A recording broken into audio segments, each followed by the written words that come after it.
All right, great. So, welcome everyone. My name is Michelle Woods, and I'm the director of our School of Social Work Career Services office. And I'm really pleased to have some representatives from a local private practice called Start My Wellness, doctors Babushkin and Bloom, who are here to talk about their experience organizing and running a private practice in the area. And so, without further ado, I'm going to turn it over to them to present about this wonderful topic today. So, thank you for coming out and welcome. Thank you so much, Michelle. We appreciate it. Thank you.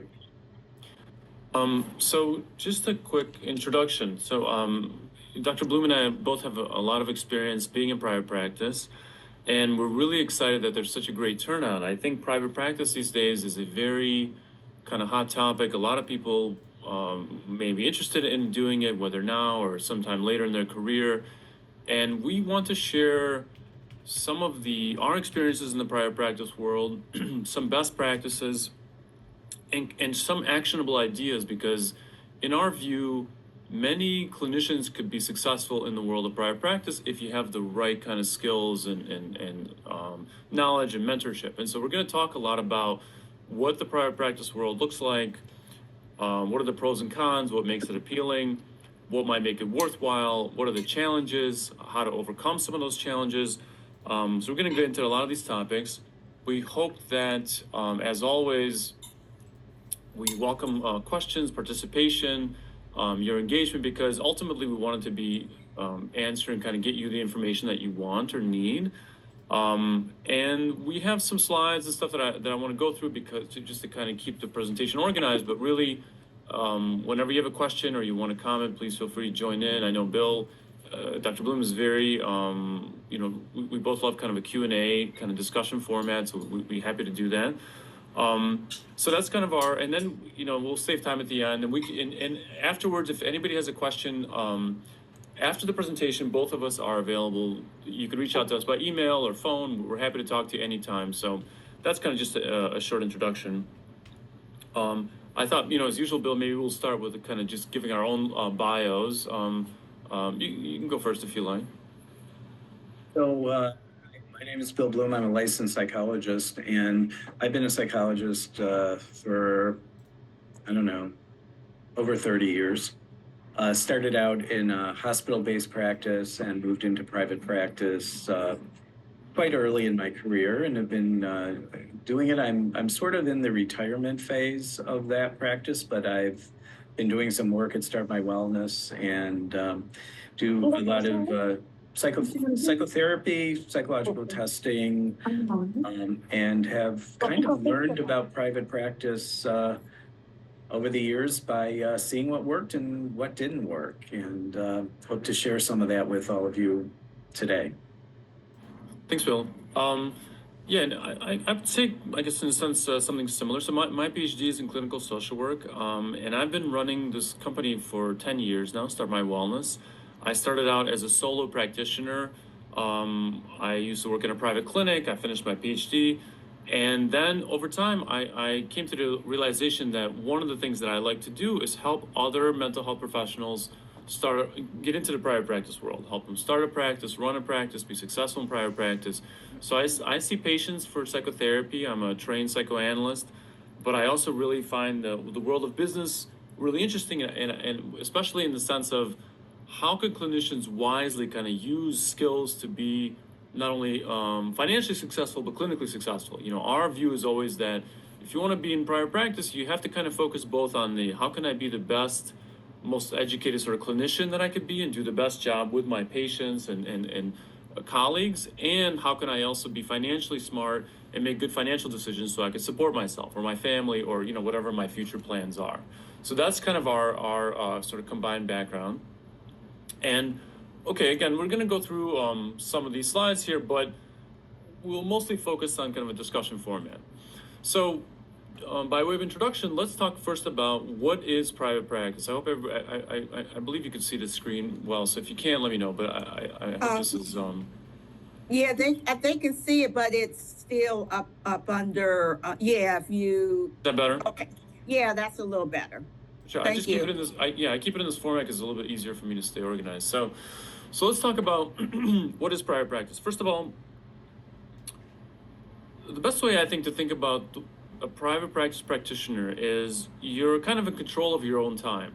So basically, you get paid for the work you do. So you see patients, you provide psychotherapy, for example, or it could be psychological testing, it could be medication management. And then for every hour or every service that you provide, you hopefully get, you intend to get paid for the work that you do. So it's kind of like you could think about it as like a highly reimbursed hourly job. The more hours, the more patients you see, the more hours you work. As long as you're getting paid for that work, you can make a good income. So private practice is like here, we have it written, it's a healthcare setting owned and managed by a provider.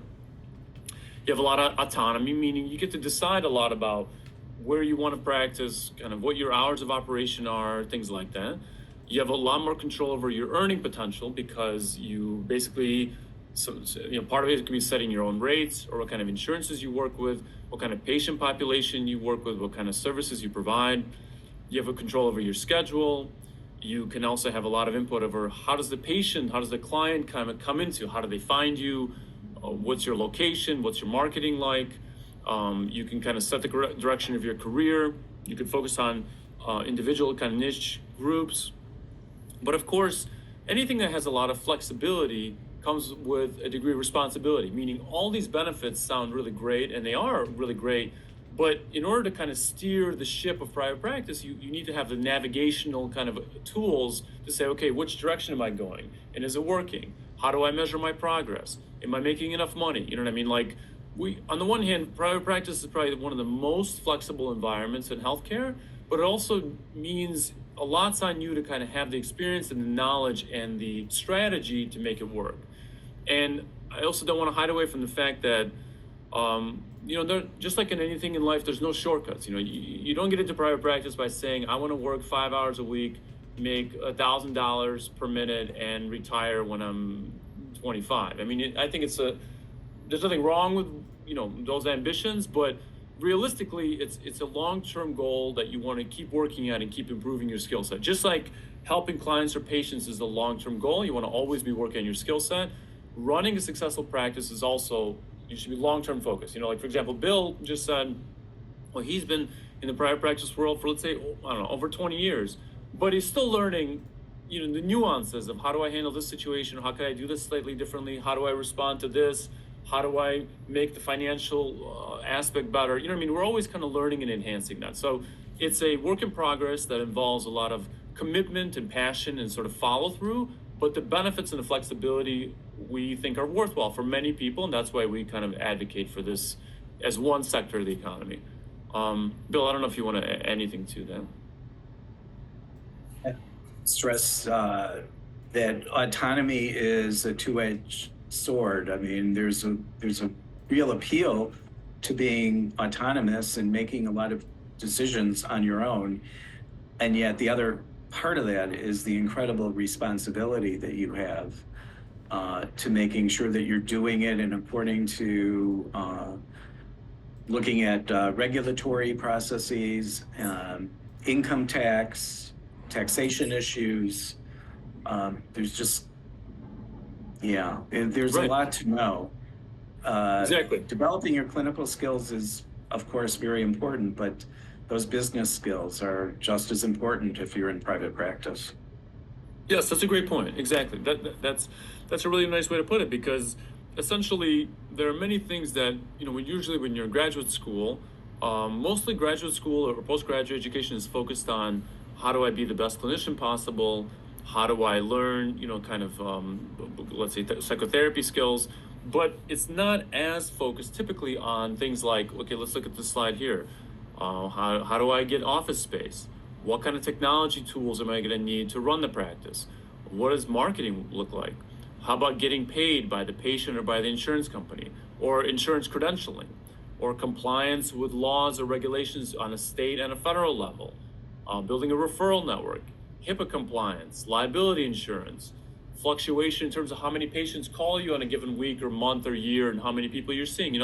All these things are learnable and doable and manageable, but they all take kind of there's like a developmental aspect. You know what I mean? That's why we often think about the best pathway has to do with a lot of mentorship and learning along the way, because they're complex skills that, when applied well, help you have a good lifestyle and flexibility and income. But there's a real learning process in terms of kind of and then managing all of them is another. You not only want to know about them, you want to know when to do which step and how so. So those are some of the kind of challenges, and we'll get into that a little bit more. But it's both advantages and responsibilities, I think, is a good way to kind of shape the approach here.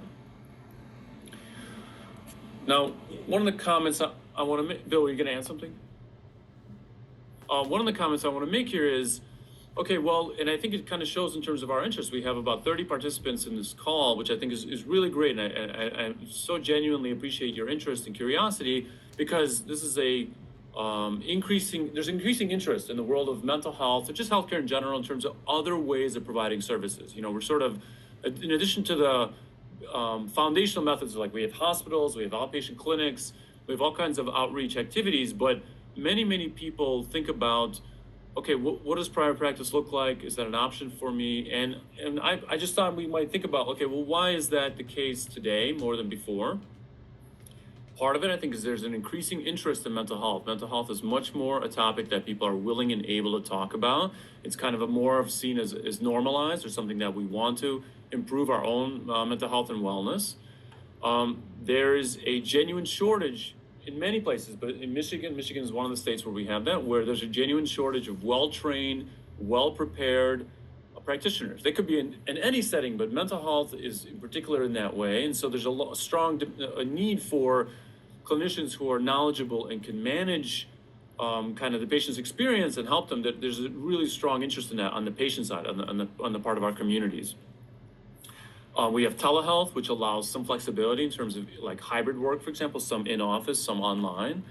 And a lot of clinicians, a lot of professionals are saying, how can I create a lifestyle where I'm both doing the work that I care about, I'm helping people, I'm helping a variety of people, I'm contributing to the community, I'm giving back, I feel gratified in terms of like being able to help somebody change or improve their life, and it also works for me and my lifestyle, or my goals, or my ambitions, or my aspirations for my career. So private practice is one way to work to achieve those things. Again, it's not something that's you don't just wake up one day and say, hey, this is easy, I could just do it, it doesn't take any work. But it's one pathway for kind of meeting those two things: my desire for flexibility and being able to support myself, and being able to help a variety of people from different walks of life in a meaningful and productive way. So that I think there's a lot of kind of interest in finding new and more flexible approaches to reaching people across the state and helping a variety of clients and patients.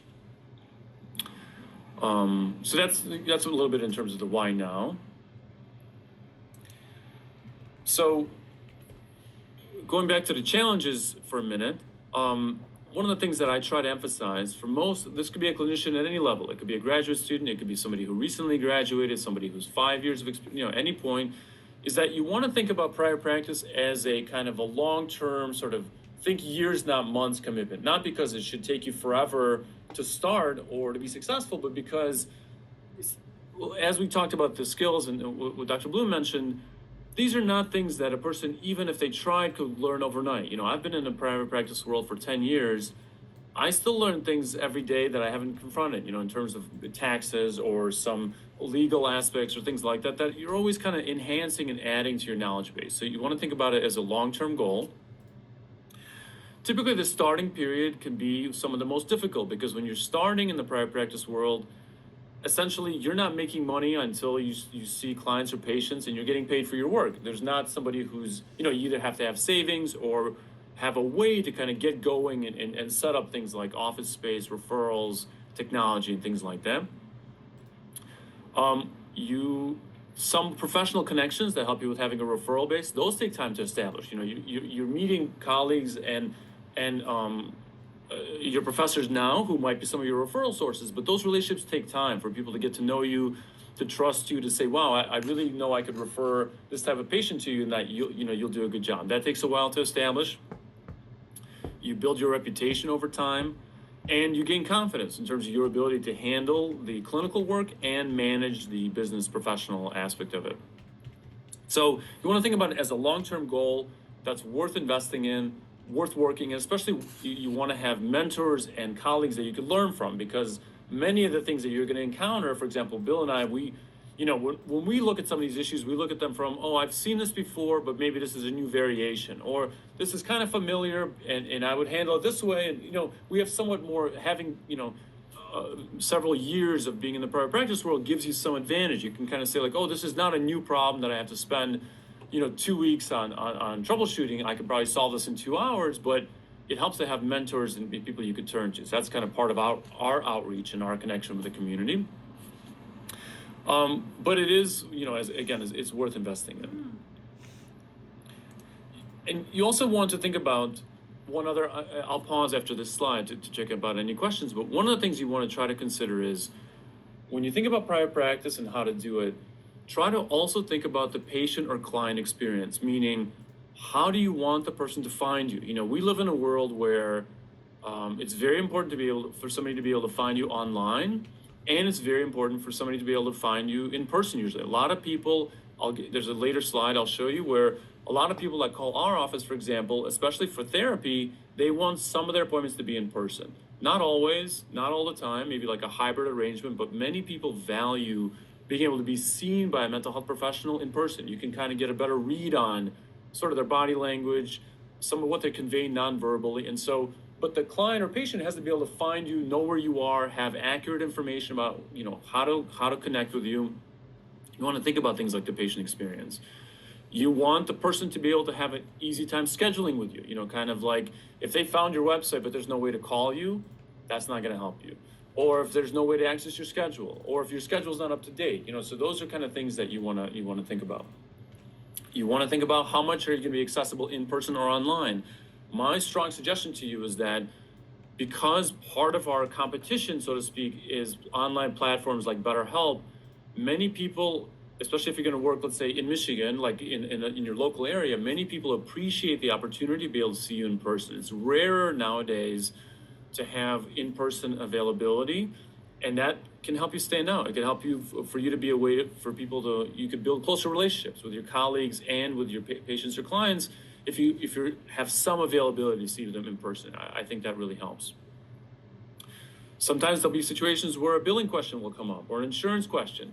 How do you answer those? Or let's say a person's seeing you, they need a referral. For example, Bill is a licensed psychologist. So at Start My Wellness, if we have a question about ADHD or a neuropsychological question, often we'll refer to Dr. Bloom to do an assessment or another colleague. Or if there's a psychiatric or a medication issue, who would you refer those people to? That's also really important to think through. And you want to be able to use your clinical judgment to say, well, how do I know that the person that found me on Psychology Today, are they an appropriate referral for me? Am I going to be able to work with them? How do I make that decision? Who can I consult with? Of course, you always want to continue to work on your clinical skills, but from a business perspective, like, I'll just give you an example. One of the things that we do is we now host a live podcast monthly to kind of showcase some of our skills. So for example, this month we're doing a podcast on screen time for parents. How can parents manage their own screen time on phones, and how can they help their kids manage screen time? Why do we do that? Because that's a way for people to be able to find us, see that we have some areas of expertise and knowledge, communicate with us directly through like a Q&A format, and then be able to walk away and say, wow, I got some of my questions answered. I thought this was really useful. If I need help with a parenting question or my child needs help, maybe these are professionals I could work with. So that's just an example of kind of the type of things you want to start thinking about, like how do I connect with people? Not only, okay, I have the clinical skills and I can help people, but how will they find me? How will they know what my area of expertise is? How will they trust me to be able to do a good job? Not because you're not trustworthy, but because the person has to connect with you and see that you're trustworthy, or kind of understand that they can trust you with these kind of sensitive topics. So these are just some ideas to think about in terms of how this all works. Bill, maybe I don't know if you want to add any comments here.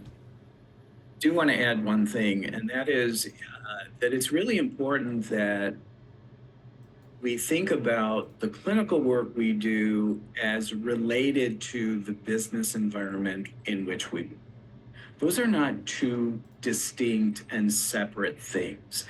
They work together.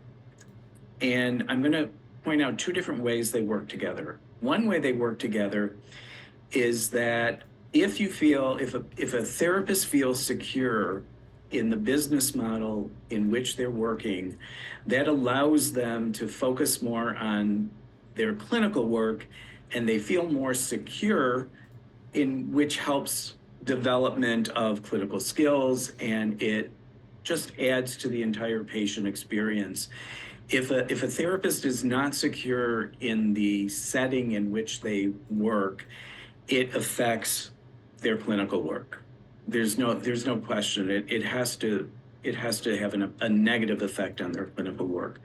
The other way that the clinical work and the business environment is connected is that it's really important that a therapist feels that the business environment is aligned with their values as a clinician. There has to be an alignment there. And if a clinician is working in a business environment that does not align with their values as a clinician, it won't work. It just won't work. So it's really important that you consider the business environment of the setting, and how that connects to the clinical work you want to do.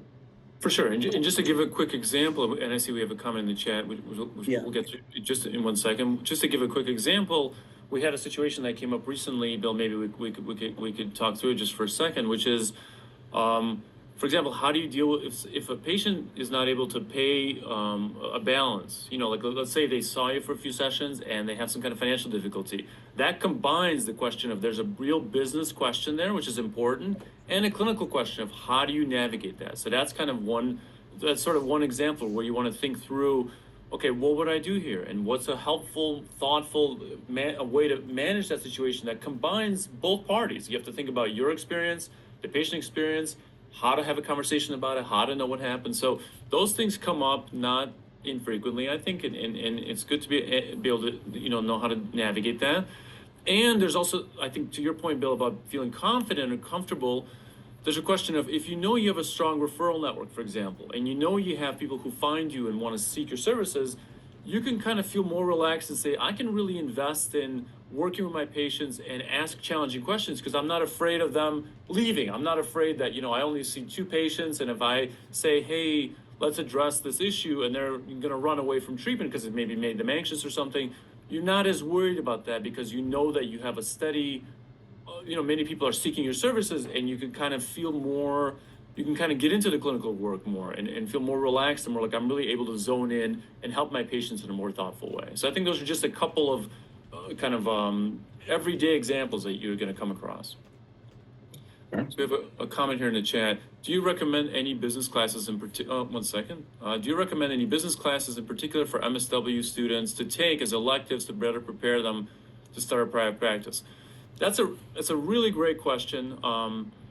And I think there's not a very simple answer, because part of the reason we're doing this presentation and we try to do these kind of community engagements is because we're combining several skill sets. For example, you could take a basic accounting class, I guess, or you could talk to an accounting professional or a marketing person. But unfortunately, there's not a class that I think would cover all the areas enough. I think any business class that you take, it could be online, it could be in person, I think they would all increase your initial knowledge and kind of understanding. But your best bet is probably to learn by doing.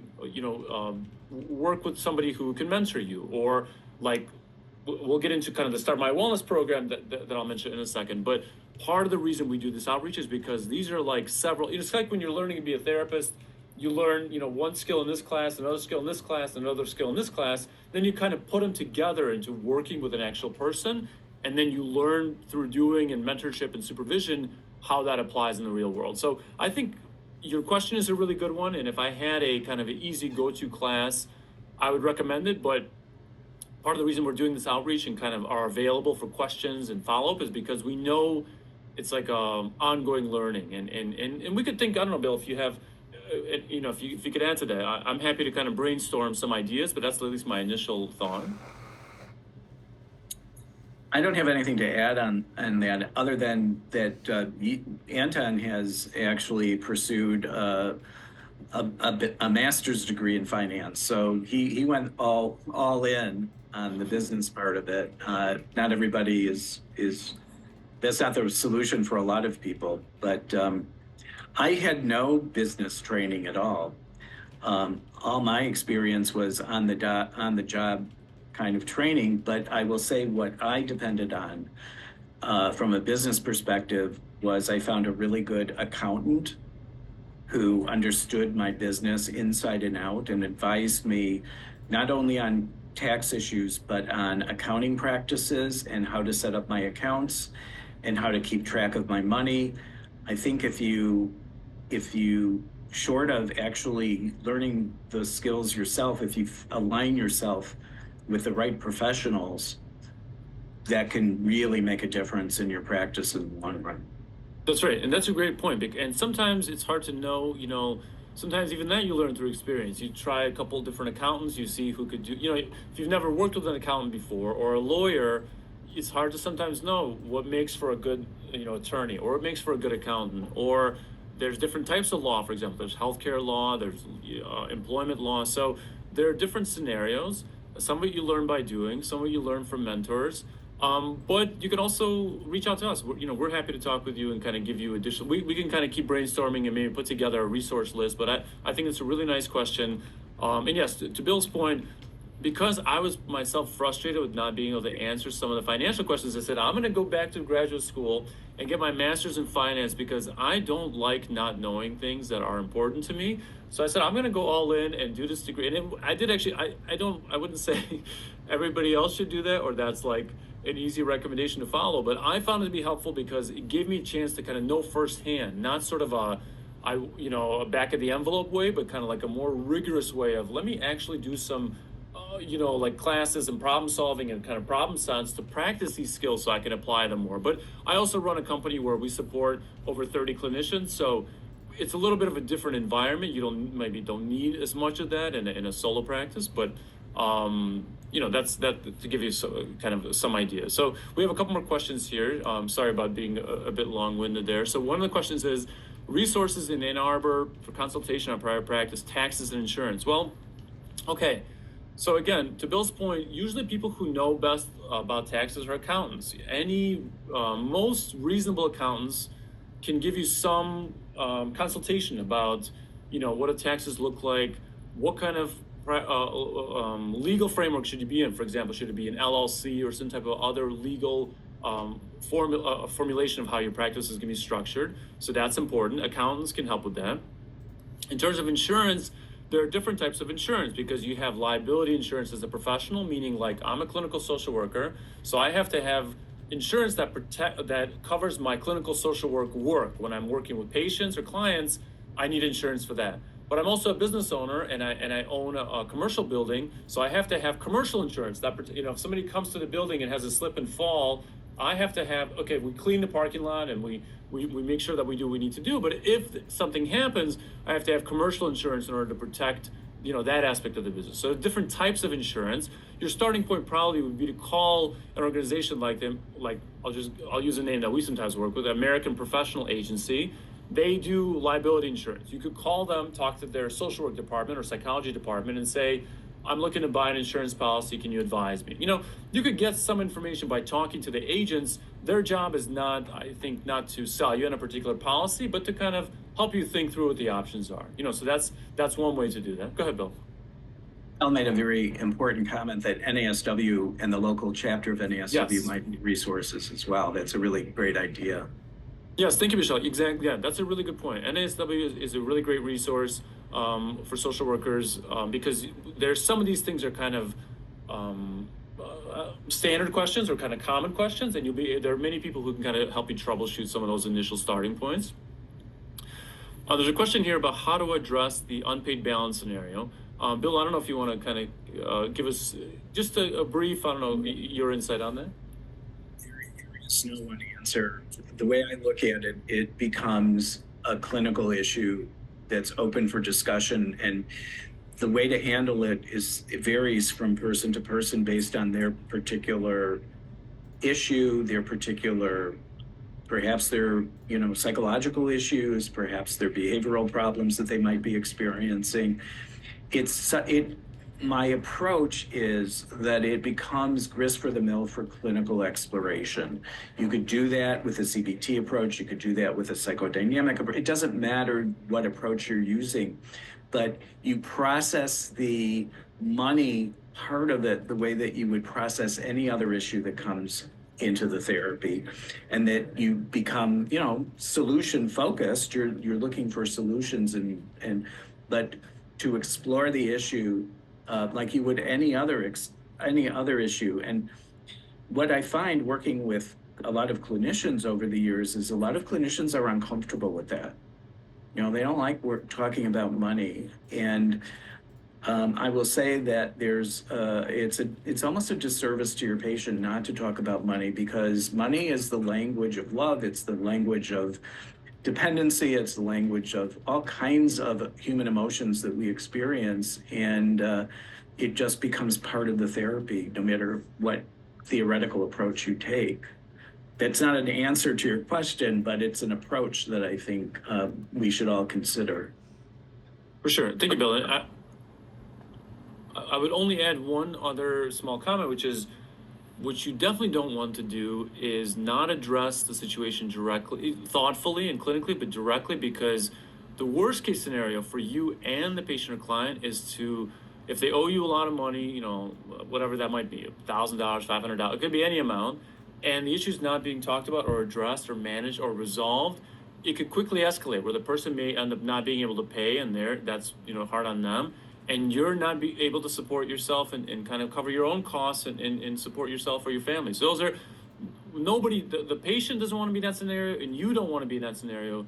But the best way to address it is in a thoughtful, understanding, clinically, you want to understand what's contributed, the practical elements, but the emotional elements as well. And you want to be able to explore it, but also be firm about, hey, this is a real service. Not because we don't want to help people or don't want to be kind or gentle or caring, but we also have to support ourselves. So one of the things you learn in the private practice world is you have to have a good balance between kind of sort of being comfortable asserting some of your own boundaries or needs. Like, I have to support myself. This is my job. This is how I support, this is my income source, while also being compassionate, thoughtful, and understanding of the person's unique circumstances. There's a real balancing act there that we learn and we practice, we kind of get better at over time. But I think both of those elements have to be considered. Otherwise, either you'll be kind of not doing right by you, or you also want to be thoughtful towards the person and their life situation to whatever degree possible. We have a question here about, living in Northern Michigan, internship is around learning to be a telehealth private practice therapist. I'm looking for ideas for how to get referrals. Is it from other therapists, agencies, others? Would welcome any recommendations. So referrals is a really great question, because one of the most important things that we typically don't, not even my master's in finance program was really good at this. Marketing and referrals, I think, is one of the most interesting, unique challenges in the private practice world. Why? Because if you look at the legal field, for example, you can see a lot of billboards that say, hey, were you injured? Come see me, I'll help you with your legal bills and getting paid. Well, the mental health world and marketing have a sort of nuanced relationship, because we have to market ourselves in a very thoughtful way, in a way that's HIPAA compliant, in a way that doesn't reveal any patient information, of course. But how do you convey to the public and your colleagues that you could do a good job, or these are your areas of expertise, or things like that? So one answer to that question is, because we can't make guarantees. It's unethical. Exactly. We can't, we don't make guarantees. We can't say we'll for sure do this. We could say, in my clinical judgment, I think I can help you, or in my experience, I've worked with other people with, this issue. But we can't make any promises like that. We could just say, I will do my best to, help you and honestly work to work with you on these issues. I think referrals, part one of referrals is, you want to get to know your referral base. Anybody who's in your life, it could be a colleague, it could be a friend, it could be a teacher, it could be a professor, anybody that you know. You want to develop good relationships. Not that you don't have good relationships now, but you want to develop relationships where people know what you do. You want to say like, oh, here's a colleague that has a different area of expertise or specialty. You want them to know what kind of work you do. So developing relationships with other colleagues in the community is really important. You could do that by doing presentations. Part of the reason we do these presentations, it helps us connect with others and kind of learn and get feedback and sort of, connect with other people. Part of the reason we do live podcasts is to connect with the community so that people know that we have areas of expertise. So you want to try to find ways to say, how do I convey to my colleagues or friends and family or people in the community that these are things I know? You could do it by teaching. You could do it by doing case presentations. You could do it by attending kind of specialty courses and then getting to know people in those courses and kind of developing those collegial relationships. So you want to try to think strategically about who are the people that I want to work with, the clientele, the patients, the clients, and what might be the most likely referral source. For example, let's say I wanted to specialize in working with, I don't know, kids with ADHD, right? Well, probably schools that help kids with ADHD, that work with that specialty population would be a great referral source. If there's we have an Eaton Academy, we're in Ferndale, so Birmingham's not far away. Birmingham has a special school for kids who are sort of neurodivergent. Well, if we wanted to work with those kids, we probably would want to build a relationship with those kind of schools and say, we can offer you, some kind of services or maybe a presentation or some kind of way to connect with those parents and say, we could do a great job by doing an assessment or a treatment if a child needs it. It's not a sales pitch. It's more of letting them know and connecting them around our area of expertise. So that's one way of kind of developing and building your referral network. There are many, many ways to do it. And in our work, when we help people start and establish a practice, we try to think of unique and kind of sort of custom marketing plans. Every person will have somewhat of a different approach to saying, who's my target audience? How do I connect with them? What do I do? So part of our work as practice builders is we want to think about who the clinician is, who they want to work with, and how can they develop those referral networks. So that's I don't know if that fully answers your question, but that's kind of one way to talk about it. And Bill, feel free to jump in here if you'd like. Yeah, it really is. It takes time. First of all, you don't get overnight results, and I think everything that Anton said, I don't really have anything to add. It's imprecise science, but it takes a lot of time to do that. But one thing you can do, which I think may be helpful to add here, is you want to be intentional. One of the things you'll learn in the private practice world is you want to pay attention to data and analytics, meaning let's say a certain amount of your existing referrals are already coming from a particular source. Okay, it's good to identify that source and maybe reach out. Let's say a doctor's office sent you a couple of referrals because they heard your name. You want to reach out to that doctor's office and say, hey, my name is such and such. Thank you so much for referring those people to me. Can I get to know you better? Can I buy you a coffee, or can I have a quick chat with you to get to know what's your patient population? Who do you work with? Can I be helpful with other cases? Not because you're going to help with every referral for that doctor, for example, or that nurse, or anybody, but you want them to know you. You want them to keep you at top of mind. So that's one way. You want to pay attention to what works, what's already worked for you, or what could work. Try some approaches, and then look at the data of, is it working, and then kind of improvise and improve. That's another thing we try to, help clinicians with learning is, how do I pay attention to the data and learn from the information and kind of improvise and improve my approach. We had a quick question here about our podcast. Thank you for asking. I appreciate it. So if you go to this website, this is our website, and if you go to the community page, you can register. The podcast doesn't have a name now. We should probably think of the name, but essentially it's the Start My Wellness podcast. But we did an event last month. It was on IEPs, so for parents who are navigating the IEP process. This month we're talking about screen time, and every month we're going to be doing different topics as a way to reach out, connect with the community, bring on other clinicians, whose practices we want to help promote and kind of for people to get to know about. So that's another way of kind of marketing and connecting with people. So we came up with that based on our data and experience of kind of what we see working. So thank you. I appreciate the question. Okay, we have about maybe 15 minutes or so. So we definitely want to hear if people have other questions. Go ahead, Bill. It's one question. Somebody asked for my accountant's name. Oh, And okay. I'd be happy to give it to you. His name is Paul Jocks, Jocks. He's in Trenton.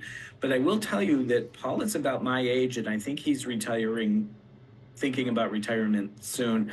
I don't know if he's taking on new clients, but if you want to give him a call, you could tell him you got his name from me. And if he's not able to take you on, he might have a referral for you. Yeah, thanks, Bill. That's a really great point because, again, one of the things that you'll see when you're in the private practice environment is it helps to have a broad network of contacts. You know what I mean? Like asking your friends and family for who do you know who's a good accountant or a good attorney, or you know what I mean? The broader your sort of Rolodex or list of contacts is, in a sense, it really helps you. Many situations come up where it's difficult. You might not know how to solve the problem, and you need to talk to an expert in that area. And these experts exist, but finding them and connecting with them is not always straightforward. You can't always find them just by a Google search. Sometimes it can be hard. So that's, again, one of the things that we do is to kind of route some of those questions.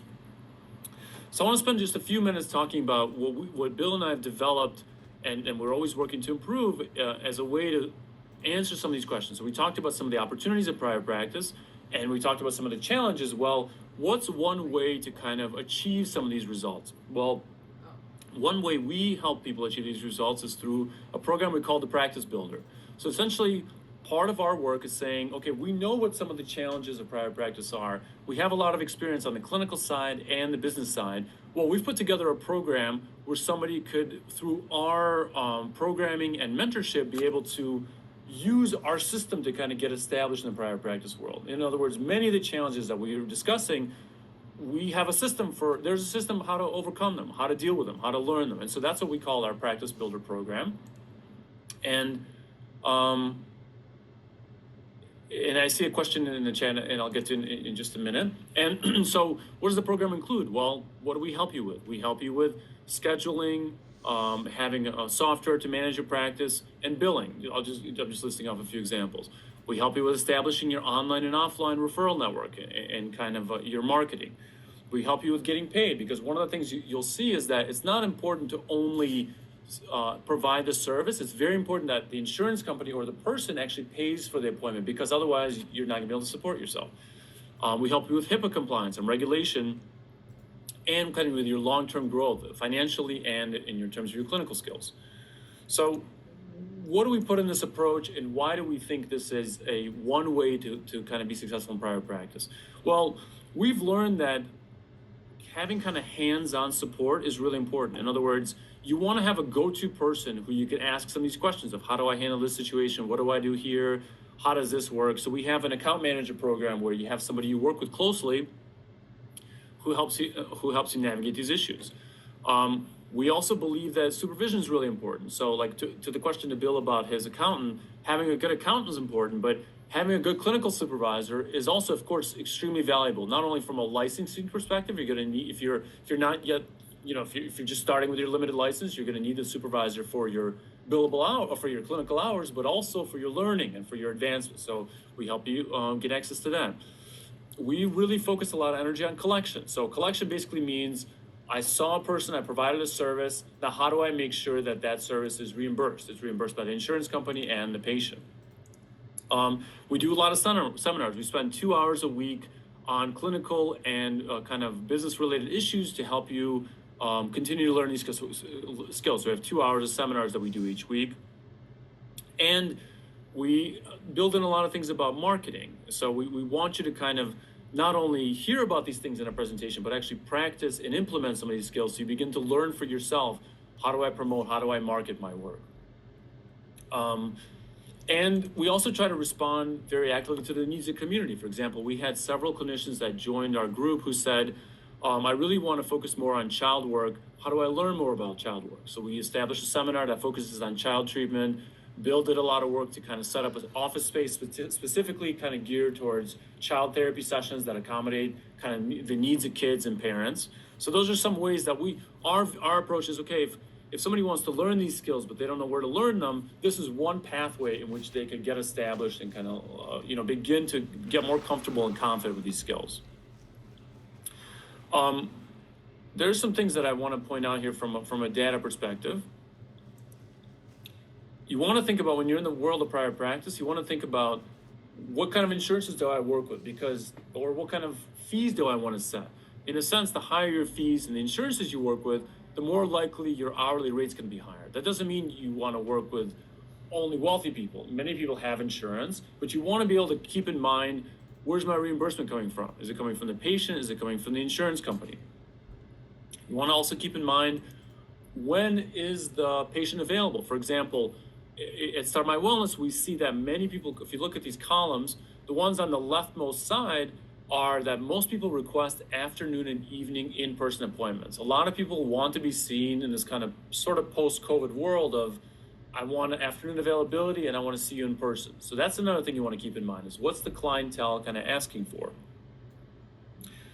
You want to keep in mind, how many hours am I able or willing to work a week? How many kind of billable patient hours? Because if you're only working 5 hours a week, even if your reimbursement rate is, I don't know, $100, you're just not making enough money to really support yourself, because you have to cover your costs, you have to pay for supervision, you have to do different things. So how many hours a week you work is really important. You have to have a good, reasonable amount of hours to be able to support yourself. So these are kind of some numbers to keep in mind. Let me try to answer this question here. So the question was, is there a link to yes, we can share. Michelle, I'll share the slides with you if that's okay, to share with the group afterwards. Yes, thank you. There's a question here about, is there a difference between coming to private practice as a social worker versus psychologist? Yeah, Bill, maybe, I don't know if you have any thoughts about that.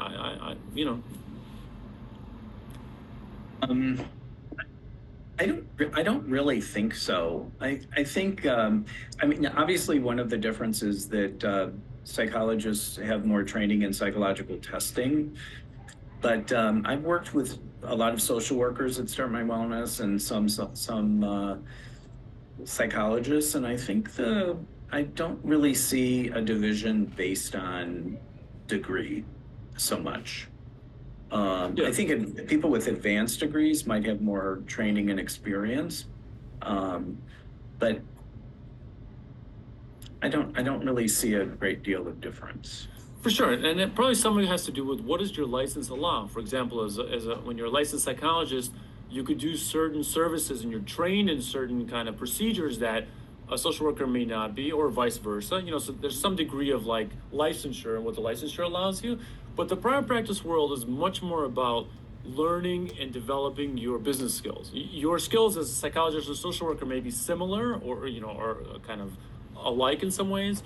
But the important skills you want to learn are the things we're talking about. How do I learn how to market, do billing, office space, mentorship, handling challenging situations, legal questions, accounting questions? Those are the things that are probably would be fairly similar for psychologists and social workers, at least in my experience. Even, we also, like at Start My Wellness, we work with nurse practitioners. We have a lot of psychiatric nurse practitioners who we help them establish and run a private practice. Well, they mostly prescribe medication. They do some therapy, and they have a different license and different things that their kind of responsibilities, but we help them because the experience of starting up and running a practice in some ways is similar. There's some modifications, but the business side has a lot of similarities.